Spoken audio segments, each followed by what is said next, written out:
Après l'exécution magistrale d'une première partie qui m'avait laissé sans voix comme beaucoup d'autres, et surtout qui s'était facilement hissé parmi les meilleurs films sortis depuis les années 2000, Denis Villeneuve revient aujourd'hui à peine 2 ans plus tard avec un nouvel opus de Dune. Et surtout avec toujours plus de surprises pour son spectateur. Alors est-ce que, comme le disent les critiques américaines et surtout les notes attribuées au film, ce Dune 2 est un pur chef-d'œuvre qui va marquer toute une génération? C'est ce que je vous propose de découvrir aujourd'hui dans cette critique.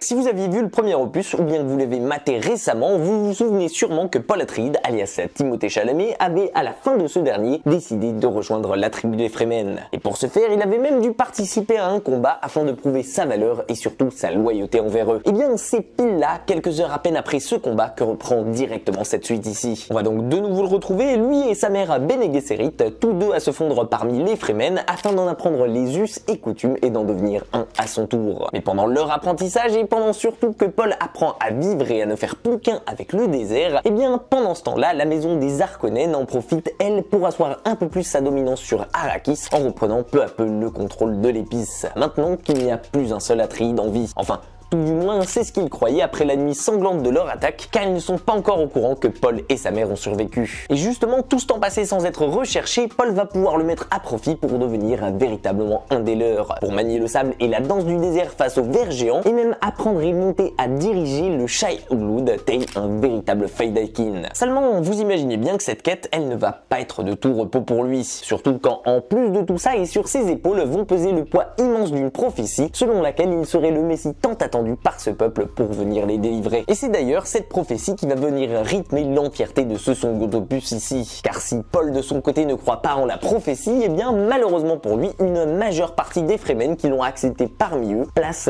de nombreux espoirs en lui. Bon, bien entendu, et comme vous connaissez sur la chaîne, je n'irai pas plus loin dans ce Dune 2 afin de ne pas gâcher tout ce qu'il renferme pour vous. Soyez donc sans crainte pour la suite dans cette vidéo, vous ne serez pas spoilé ici. Alors bien entendu, commençons par le plus évident ici, à savoir qu'après un premier opus très énigmatique, cette suite elle est beaucoup moins. Et je pense que c'est la chose qui va vous frapper le plus facilement ici. Et en même temps, on pouvait un peu s'y attendre car le premier Dune faisait véritablement la connexion entre le livre et le film afin de mettre en place tous les éléments qui allaient s'affronter ici. Que ce soit les différentes maisons, les personnages que l'on retrouve dans cette suite, ou même leurs différentes quêtes. Si vous étiez un peu perdu devant le premier Dune au cinéma, sachez que de ce point de vue-là, Denis Villeneuve s'est fortement amélioré et que ce ne sera plus le cas aujourd'hui. Et forcément, ça va être un sacré atout pour ce Dune 2 et pour de nombreuses personnes. Fini donc les présentations à rallonge des différentes maisons et de leurs objectifs qui pouvaient ralentir le rythme du premier film pour basculer ici directement dans le concret. Vous allez donc faire face ici à un film beaucoup moins lent qui fait pourtant quasiment la même durée mais qui pour autant ne se fera pas ressentir aujourd'hui. Et je pense que pour beaucoup qui ne se sont pas lancés dans cet univers, soit de peur d'être perdus, soit de s'ennuyer devant, ou bien même d'avoir décroché devant le premier film, eh bien c'est le meilleur moyen de remonter dans le train ici. Et en même temps, j'ai envie de vous dire pour ces derniers de donner une chance à ce second opus, et ça même si vous n'aviez pas regardé la fin du premier, car hormis pour le vocabulaire toujours un brin complexe de l'univers de Dune, eh bien les enjeux sont clairement énoncés tout au long de ce nouvel opus, ce qui fait que même en le voyant tout seul, cet opus pourrait largement suffire à lui seul. Mais bon,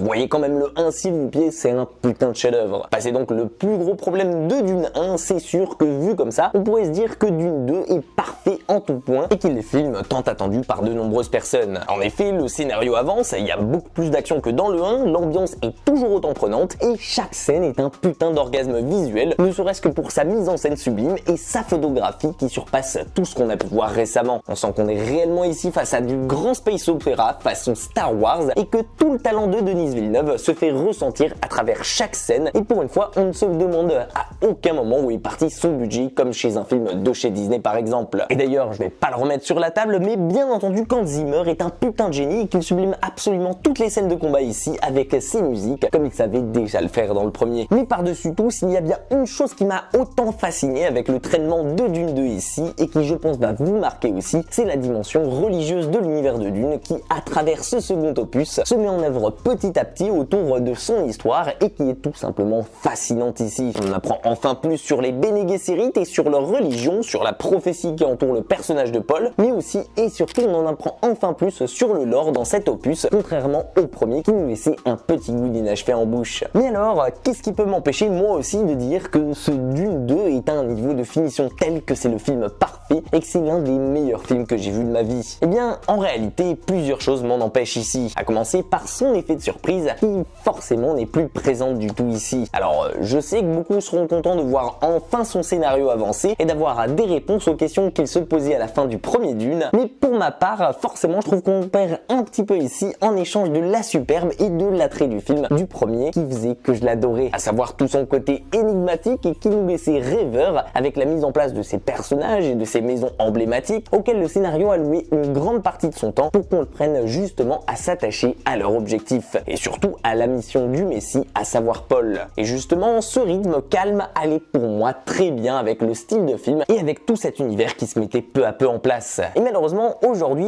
je sens qu'on a perdu un petit peu ça avec ce deuxième opus en voulant accélérer les choses. Et surtout, à mes yeux, je trouve que le plus gros problème de ce Dune 2, c'est que Denis Villeneuve veut en mettre un petit peu trop dans un seul film pour rendre ça digeste. Alors ok, la quête de Paul Atreides avance enfin et on sent bel et bien que c'est là-dessus que veut se focaliser entièrement Denis Villeneuve dans son scénario, mais du coup, à cause de ça, tout le reste du casting en prend un sacré coup. Et là où dans le premier film, c'était un équilibre parfait qui régnait entre la quête de Paul d'un côté et les autres personnages introduits de l'autre, eh bien malheureusement, on sent aujourd'hui que ce n'est plus réellement le cas et que surtout, c'est souvent le fouillis à l'écran. Non pas que ce soit plus difficile à suivre pour autant, mais quand on voit que ce Dune 2 essaie d'introduire pas moins de 5 nouveaux personnages sans jamais leur accorder plus de 10 minutes chacun à l'écran, forcément ça se ressent ici. Et honnêtement, c'est le genre de choses à me faire rapidement sortir d'un film. Et c'est d'autant plus dommage de le voir ici, un casting incroyable composé de Léa Seydoux, de Florence Pugh, d'Austin Butler, de Christopher Walken être sacrifié pour ça. Parce qu'au final, à mes yeux, c'est limite comme s'ils n'avaient pas été là. Et si je suis complètement honnête avec vous, mis à part peut-être Paul et sa mère ici, je pense qu'il n'y a que Zendaya qui bénéficie d'un traitement de faveur, surtout par rapport aux 5 minutes de film qu'elle avait dans le premier. Parce que au final, quand on voit tous les autres, vu que le scénario ne nous laisse pas vraiment le temps de s'attacher à eux, on en ressort en les ayant quasi oubliés du film. Là où dans Dune 1, on ressortait du film en ayant la sensation que chaque personnage avait réellement une importance et qu'il avait quelque chose à raconter dans cet univers. Et même Jason Momoa, qui est pourtant le personnage le plus anecdotique du film, on en ressortait en se rappelant quasi chacun de ses passages dans le film. Et à mes yeux, c'est l'un des plus gros points noirs de Dune 2 et qui m'empêche pleinement de l'apprécier à sa juste valeur et surtout de le classer au-dessus du premier. Alors pour autant, je ne dis pas que ce Dune deuxième partie est mauvais, loin de là, et comme je vous l'ai dit juste avant, il m'a mis une énorme baffe à plusieurs niveaux, mais je pense qu'il aurait peut-être mérité d'être soit coupé en deux parties, soit gagné un peu plus en durée comparé au premier film, histoire d'être une meilleure introduction à ces nouveaux persos et surtout de ne pas les bâcler. Mais bon,